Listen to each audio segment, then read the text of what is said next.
In today's video, I'm going to teach you how to import bills into Xero.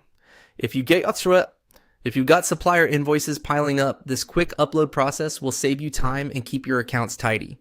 Before we begin, make sure you're signed into your Xero organization with permission to create bills and have your bill files ready on your computer. Clear PDFs or image files work best.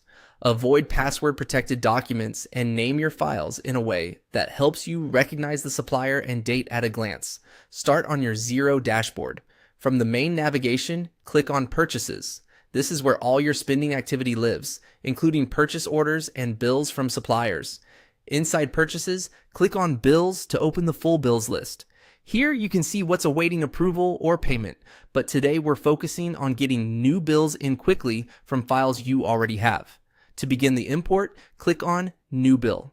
Xero will offer a few ways to add a bill. Instead of typing everything manually, choose the upload route so Xero can read the document for you. Go ahead and click on Upload Bills. This opens the uploader where you'll add your files. If you're processing several invoices at once, bundling them here is a great way to work efficiently. Next, click on Select Files.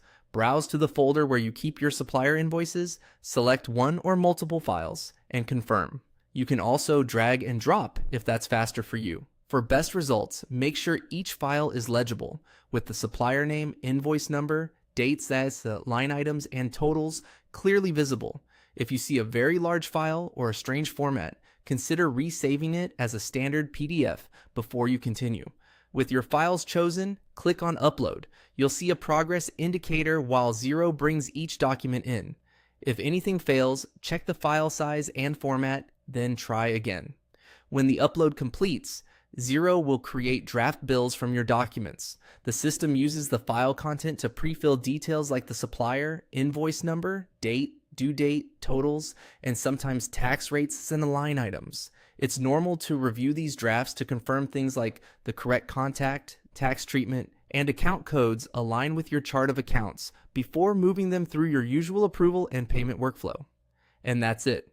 You clicked Purchases, opened Bills, started a new bill, chose Upload Bills, selected your files, and hit Upload. Use this same flow anytime you receive new invoices. Keeping files clear and consistently named will make future imports even smoother. Thanks for watching, and happy bookkeeping in Xero.